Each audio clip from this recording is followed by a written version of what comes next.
Jaya Radha Madhava Kunya Bihari Jaya Radha Madhava Kunya Bihari Gopijana Vallabha Shivaradari Jaya Gopijana Vallabha Shivaradari Yasodanandana Bhaja Jana Ranjana Yasodanandana Bhaja Jana Ranjana Yamuna Tira Vanachari Yamuna Tira Vanachari Jaya Radha Punya Bihari. So today we'll be reading from the Bprs from Srimad Bhagavatam, first canto, chapter 6, conversation between Narada and Vyasadeva, and we will discuss today text 30 and 31. First text 30. Om Namo Bhagavate Vasudevaya. Om Namo Bhagavate Vasudevaya. Om Namo Bhagavate Vasudevaya. Om Namo Bhagavate Vasudevaya.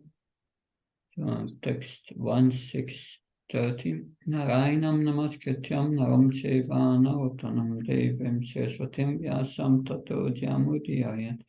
Nastve Sabatrasu Nityam Bhagavata Sevya Bhagavatu Tamastake Bhakti Bhaktina Istve. Sahasrayuga Paryante Uttayedam Shisriksata Marichimishrarisaya Pranebhyoham Sachakhnire. Word for word translation. Sahasra 1000 Yuga 4,300,000 years. Paryanti at the end of the duration. Uttaya having expired. Idam this.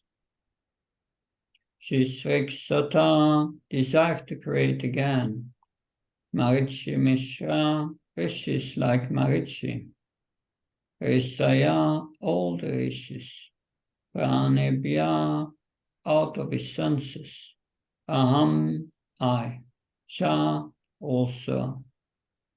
Shashnire, appeared. After 4,300,000,000 solar years, when Brahma awoke to create again by the will of the Lord, all the rishis like Marichi, Angira, Atri, and so on were created from the transcendental body of the Lord, and I also appeared along with them. Purport. So the duration of a day in the life of Brahma is 4,320,000,000 solar years.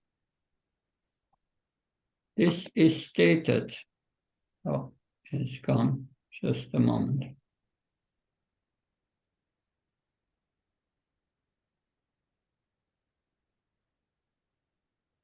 This is stated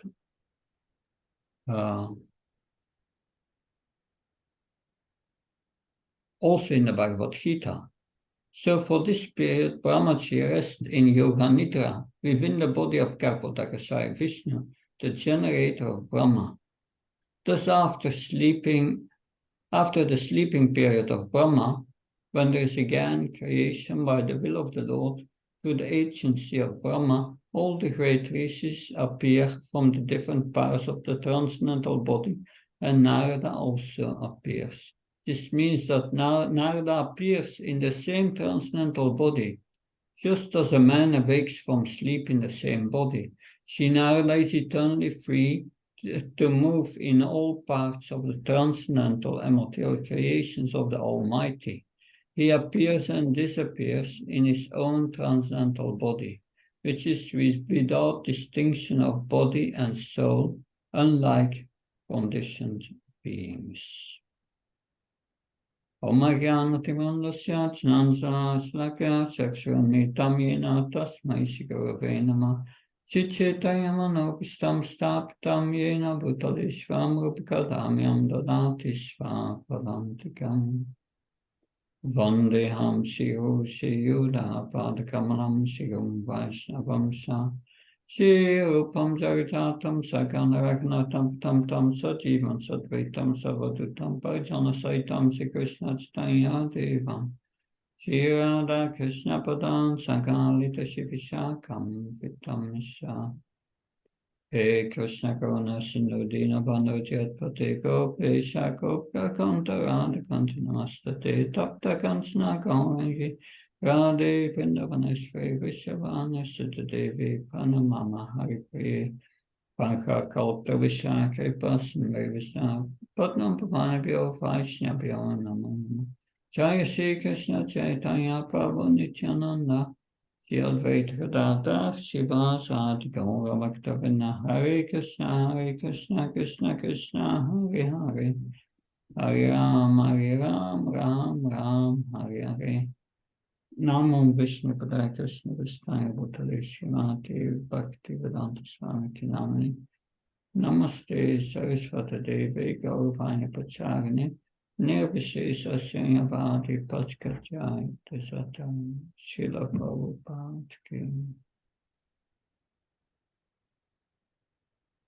So, this is Narada speaking to Vyasadeva, telling about in his spirit of his previous life that in the previous verse we have heard about a Narada Muni receiving a transcendental body that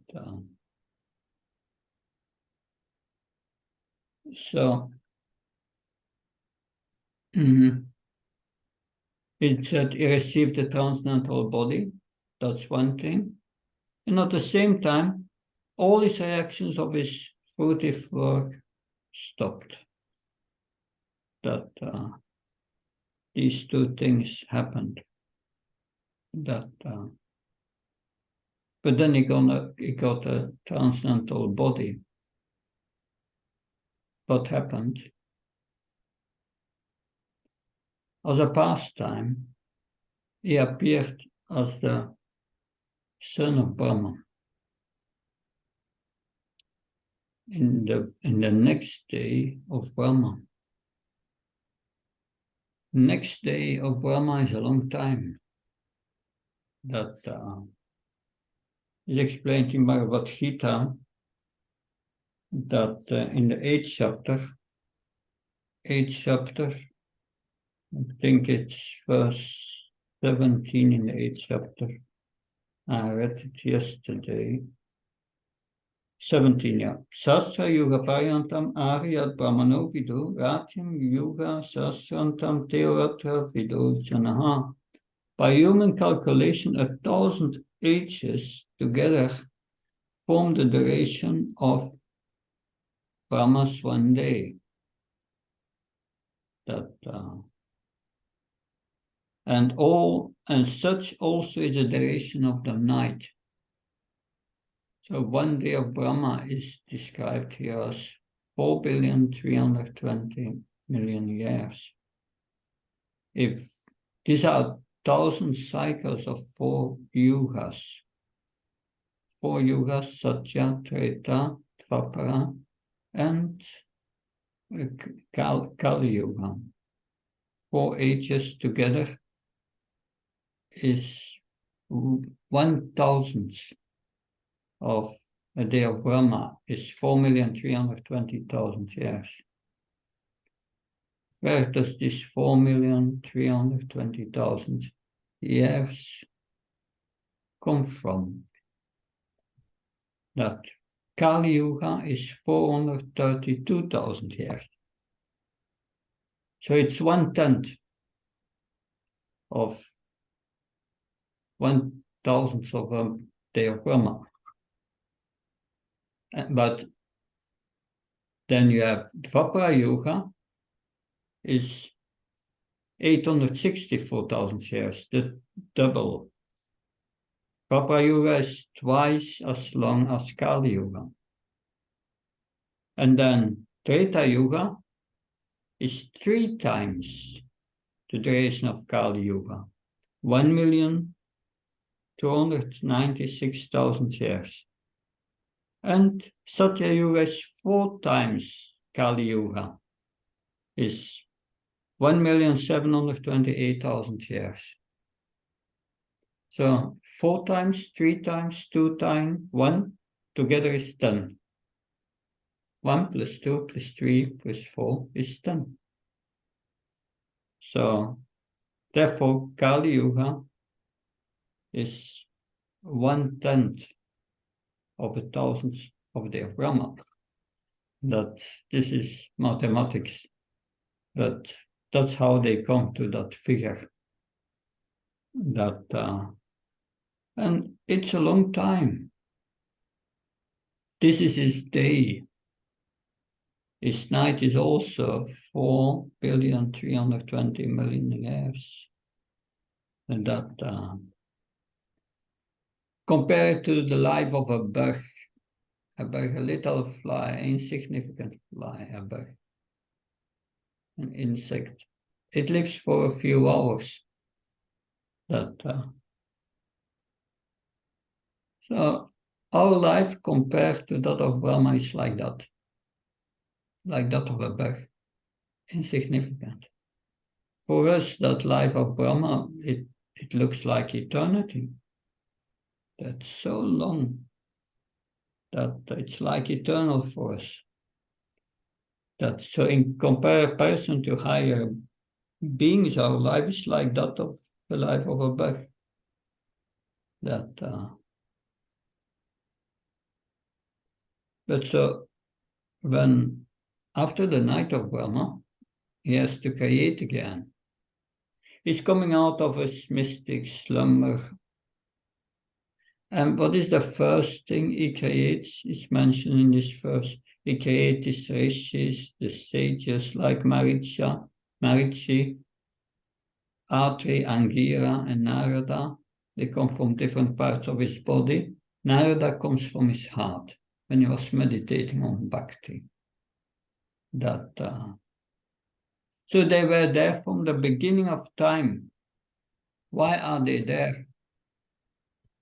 They had some service. Their service was giving guidance and enlightenments to all living entities. They come to this world, and this world is called Durga. Durga means a fort, a prison house. And in the prison house, it's very difficult. It's not that we have all a happy life. There's also a lot of distress. Not difficult, not easy in the prisons, in the prison. Easy to move also. That SpaceX tries to lift this big rocket from somewhere in America to go to another planet. In the future, maybe. Such an endeavor, all in this prison. But Narada Muni does not have that problem. He moves in different spheres, can go to the spiritual world, material world. He can go everywhere. Complete freedom.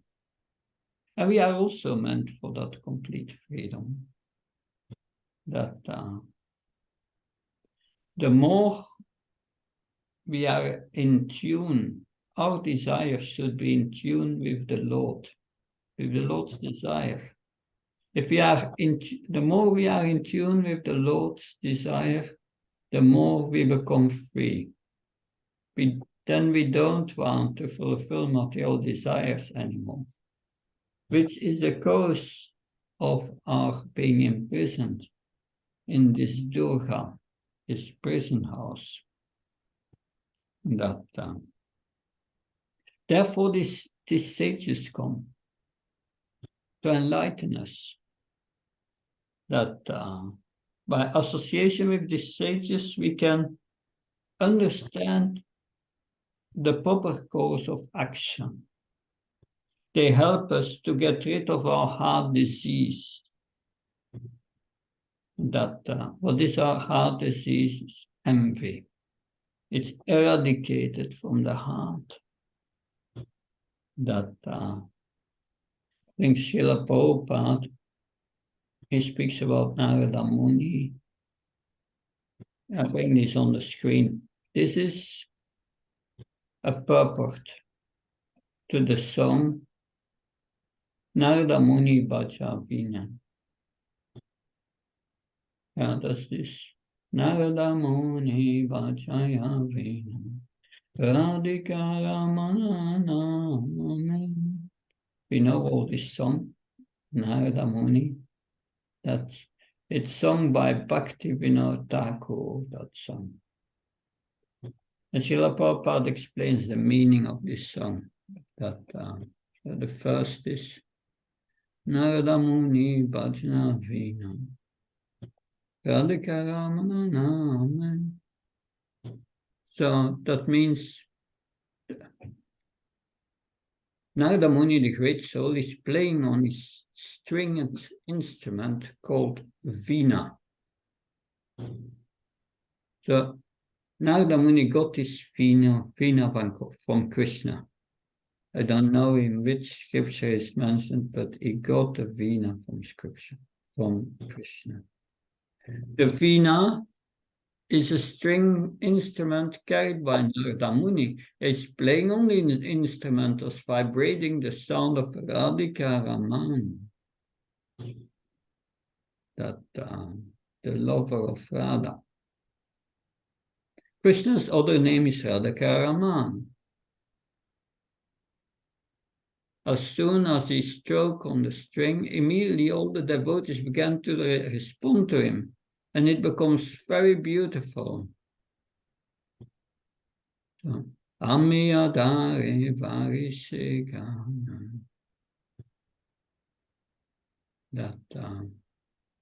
And when the singing was going on with the string instrument, it appears that there is a shower of nectarian, and all the devotees then in ecstasy, they were dancing to the fullest extent of their satisfaction. So people dance when they are happy. Then, while they are dancing, it appeared they became intoxicated by drinking the beverage called Madhuripura.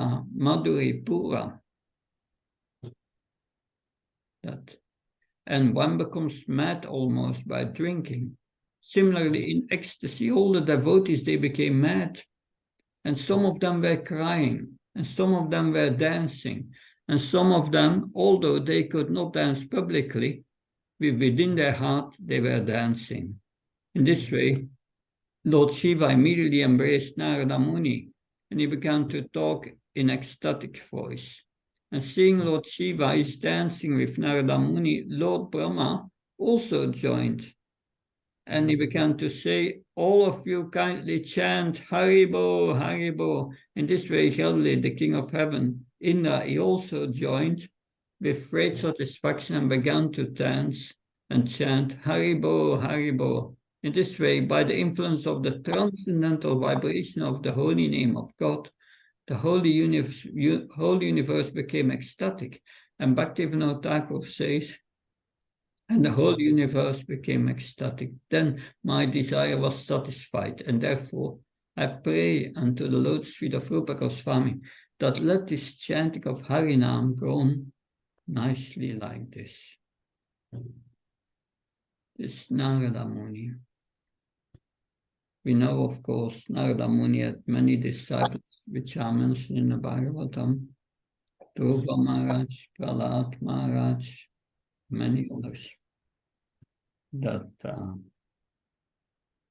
So this is what happened at the beginning of the creation, that these sages appear to enlighten everyone. And now we will go back and we will go to the next verse. The second verse we will discuss today. Antarbaisa lokam strin paryemi askandita vrata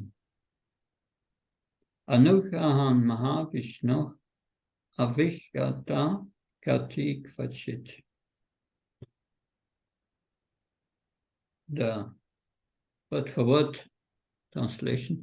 Antaha, in the transcendental world, in the material world, Cha and Lokan planets, three divisions, Paryemi travel, Askandita unbroken, Prataha vow, Anugrahat by the causeless mercy, Mahavishnu of the Mahavishnu, Karnadokashaya Vishnu, Avijata without restriction, Gatihi entrance, Kvachit at any time. Translation. Since then, by the grace of the Almighty Vishnu, I travel everywhere without restriction, both in the transcendental world and in the three divisions in the material world. This is because I am fixed in unbroken devotional service of the Lord. Purport. As stated in the Bhagavad Gita, there are three divisions of material spheres, namely the Urdhva-loka, topmost planets, Madhya-loka, midway planets, and Adoloka, downward planets.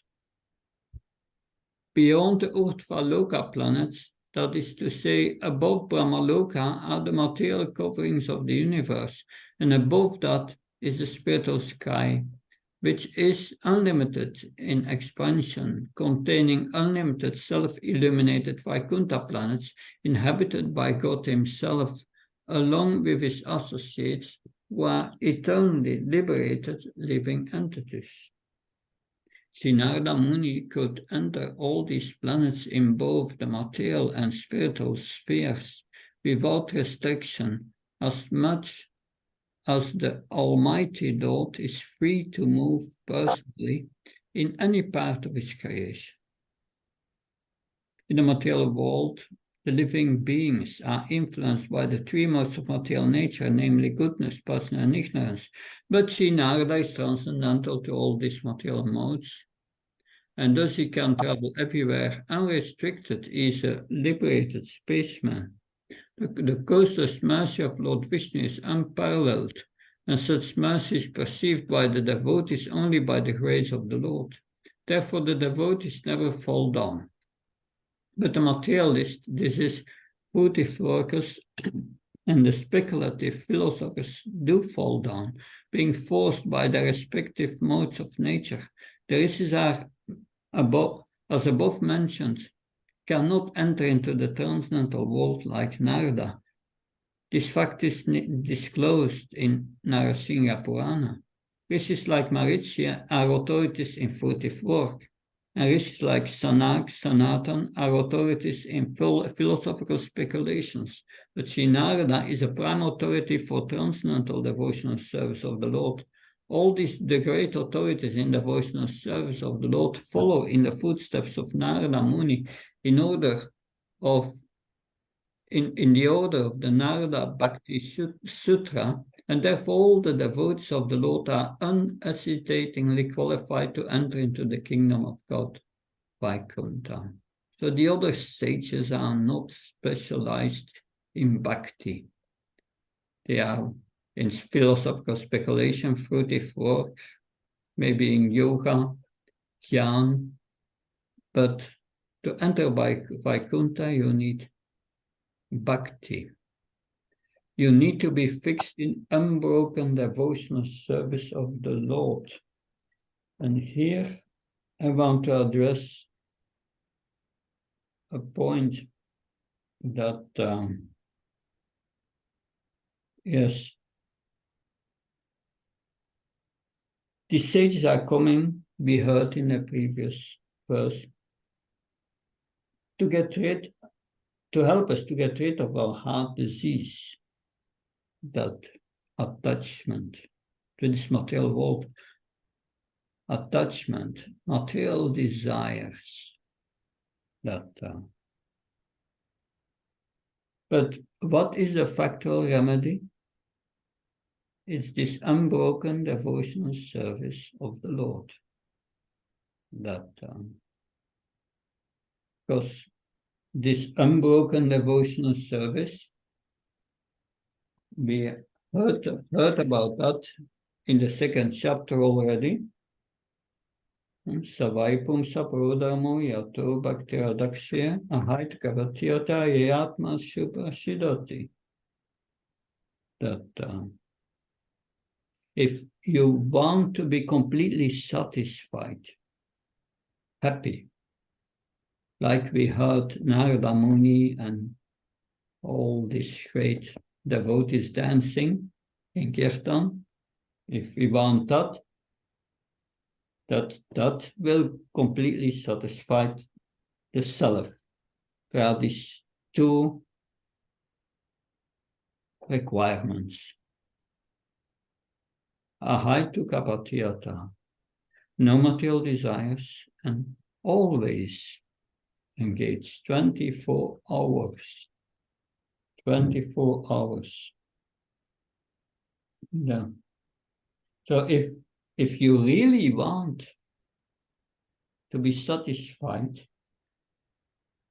then these two characteristics of devotional service should be there. That they should be there for us to gain peace of mind first. Peace of mind, and that spiritual happiness. Peace of mind is the first level. Peace of mind is a level of Brahman realization. Brahma Bhuta Pashanatma Shoshtina Kamsati. But how to get that peace of mind? If we understand how to get that peace of mind, we can understand this connection with pure devotional service. So what does Krishna say in Bhagavad Gita about real peace? Real peace. I read a few verses that I remember that are explaining how we can get peace. And there's a first step that 270 Apo Yamana Matsala Patishan Samupana Papavishanti Atvat Tatvat Kamayam Pavishanti Avesa Santi Mapnoti Nakami Kami. A person who is not disturbed by all these desires which come into our mind, but is not interested in them. They come, they go. That these desires will not overflow him. He will not think, I have to fulfill them. That they are like rivers entering to the ocean.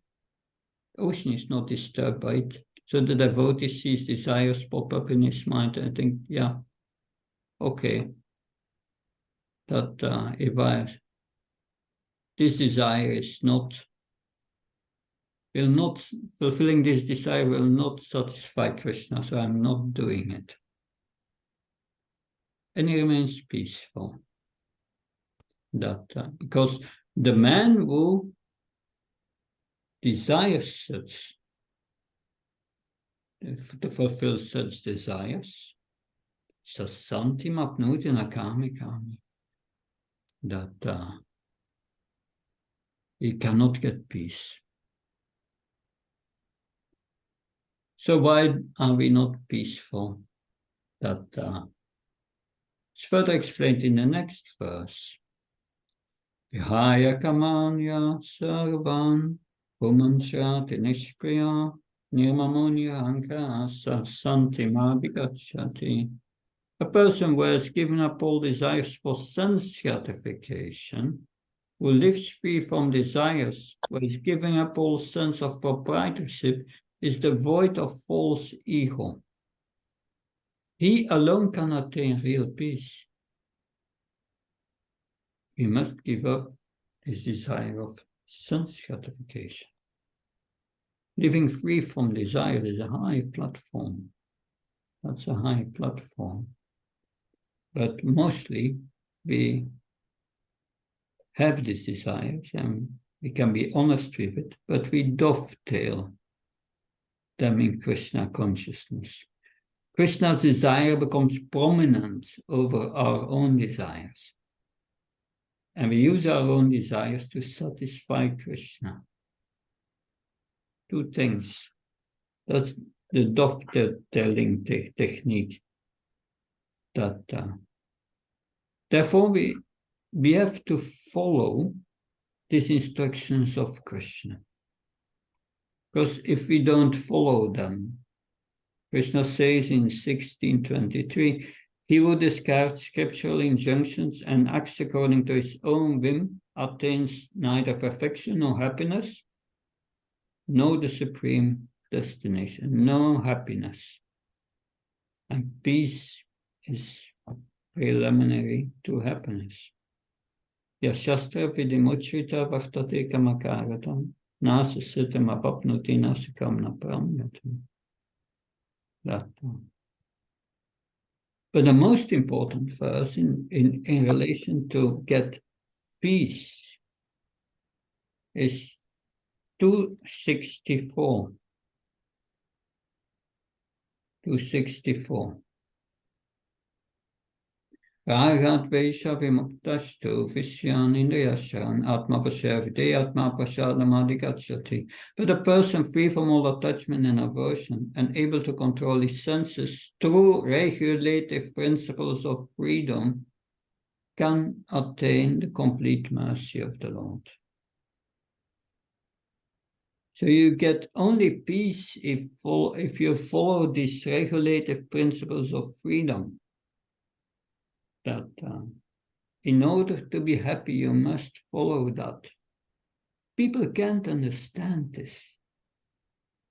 They don't understand this concept. When Bharat Maharaj went to the forest, after putting his son on the throne, he understood its concept. And he was experiencing great happiness. He was only doing a little worship in the forest. So by that, we can think about ourselves. Yeah, we want this peace and happiness. Krishna gives us instructions how to come to that. But what is the greatest need in society? The greatest need, if fulfilled, that will bring us happiness, peace and happiness. What is lacking in modern society? What is missing in modern society that the Bhagavatam can give them? That there is a verse that explains that. In the third canto, that Yatata Mulanisheshanena Tripyantu Tatskanta Vyupasaka Anuparaksayatendriyanam Tataiva Savarnamasyutyam. As pouring water on the root of a tree energizes the trunk, the branches, the twigs, the leaves, everything else. Similarly, as supplying food to the stomach and life is the senses, the limbs, the body, simply worshipping the Supreme Personality of Godhead through devotional service automatically satisfies the demigods who are parts and parcels of the Supreme Personality of Godhead. But we are also part and parcels. We become peaceful if we put Krishna's desire first. The gopis, they didn't bother about their own happiness. They wanted only to get Krishna happy. And even if they have to suffer themselves, no problem, if Krishna is happy. That is the exemplary attitude which will give us peace.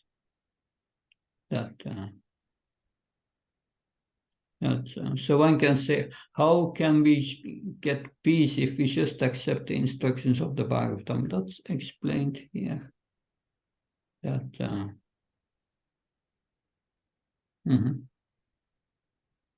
this ahaita kapatiyata is a very important principle. The main thing is love and devotion.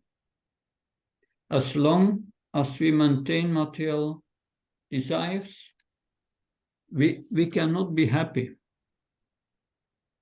My experience through the years is yes, material desires are still there. And sometimes the mind is focusing on it, but I never do it. But the fact of focusing on it is already suffering. But you get that strength not to do that if you follow the four regulative principles. And but that preserves you from all this suffering.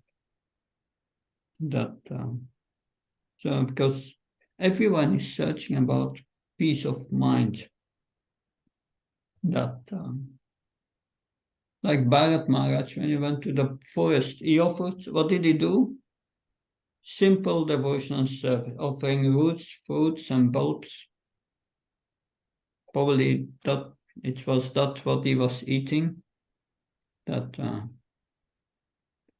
this peace is only obtainable when one is completely free from the desire of material sense gratification and is engaged in devotional service of the Lord. Both must be there. And Srila Prabhupada writes it is very rarely obtained, this peace. But it is obtainable in that way. As soon as we engage in the service of the Lord, our mind is purified of all material desires, and then one becomes fully satisfied. So that is what I could say on these two verses. Any questions? Any comments?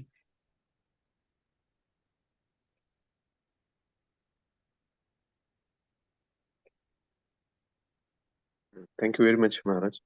A nice explanation.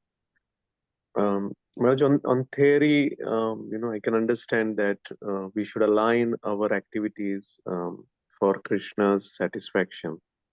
But many times there could be confusion that which kind of activities.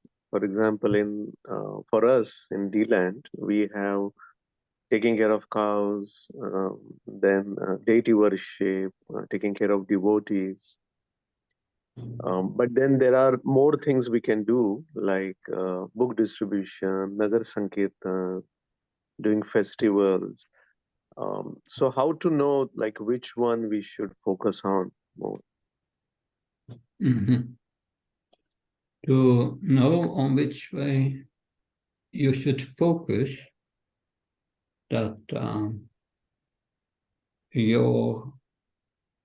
because Srila Prabhupada says that, we should work with organization and intelligence. So your project must have a purpose. And the temple must have a purpose.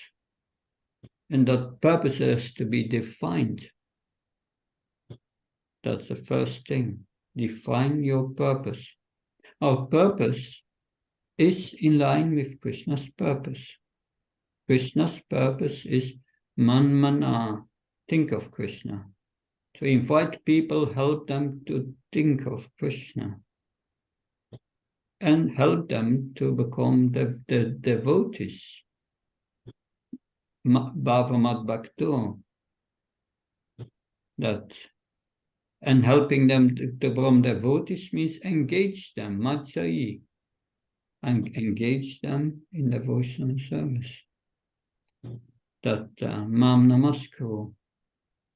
So that they offer respect and surrender to the Supreme Lord. And then bring them to the point of reaching. So there are 5 purposes in Srila Prabhupada's mission, which are important. These 5 purposes, they are, I just went to it yesterday morning, but in these verses, where Krishna, from 1865 till 69, these are his purposes in Bhagavad Gita, that one purpose is worship, that the temple should provide opportunities for worship and educate devotees to learn them how to properly worship, and should help them to become devotees, prepare them for discipleship. That's the second thing. Therefore they must get educated and be engaged in sadhana and hearing, explain them the 5 most important items of devotional service, so that skill sadhana. So, but in a way that they feel, that's called fellowship, that they feel at home at the place, that they feel, I belong. And then you must prepare them for discipleship, bhavamat bhakto, becoming devotees, that and engage them. And then there are 2 points. The purpose of the temple is you have to engage them in service and or engage in the mission of Prabhupada. That's engagement in missionary work. Serving in the temple is also missionary work. And then finally, you have to inspire to send them out for outreach programs and so on. So these are Krishna's purposes of the temple. And you have to define them within these 5 purposes. These 5 should be there in the temple, all 5. And your project will only be healthy if these 5 are there, if they are in balance. If you attract new people, but there is no education for them to become disciples, then it's not healthy. And if the project is healthy, it will blossom. So these are the purposes given by Krishna. And if you know what to do or what not to do, you must fix that. these are my purposes. Because if you don't fix your purposes of your temple, then that's a problem. Because if you don't fix your purposes of the temple, then that's asking for difficulties. Because so there are these 5 things: worship, skills, sadhana, education, discipleship, engaging in ministry work, and then sending them out. These are the 5 most important things. And if that is fixed, then you do only what is according to your purpose. It allows, if you don't know, should I do this or that? No, I'm doing this according to my purpose. And this is not according to my purpose. I don't do it. And that brings focus. Vyavsatmika buddhi. And that should be communicated to everyone. That's the purpose of our temple. And then there are no discussions. We do what's according to the purpose, and what not, we don't do. And that allows focus, concentration, not losing time. If your purpose is fixed, you know what you want to achieve. And that achievement should be measurable. Then you can measure. It becomes measurable. You know where you are, you can evaluate. But first you need a purpose to define the purpose of your temple. And that needs some education. I'm already 5 years studying this, 5 years studying based on what Prabhupada gives, together with the sannyas ministry. Because that's important. Future sannyasis should know these things, and all temple presidents will be benefited by that.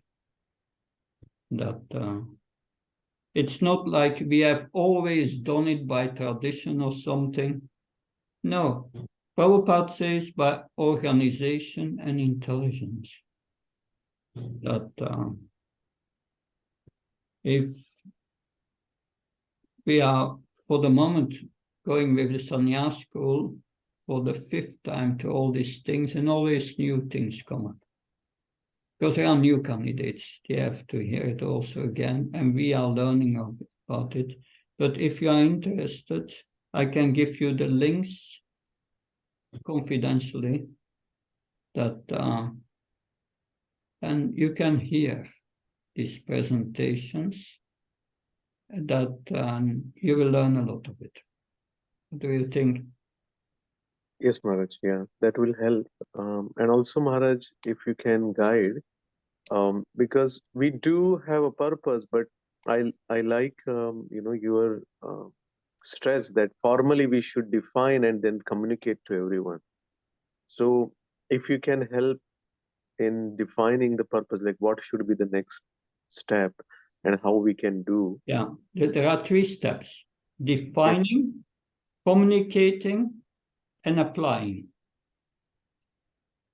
And I will send you 3 video links, one about defining, the other about communicating, and the third one is about applying. I've sent, and yeah, that will be helpful. All the details are there, how to do that. Okay. Okay, it's a good start, I think. And that will, I think that will really help you. And not only you, all the entire team. Yes. That okay, good. Yes, that is very nice. Thank you so much. Yeah, appreciate it. Good. See you next week, if Yes. Krishna willing. Jai Prabhupada. Hare Jai Krishna. Prabhupada, Jai Guru. Hare Bol. Bhakti Prabha Maharaj ki jai. Hare Krishna.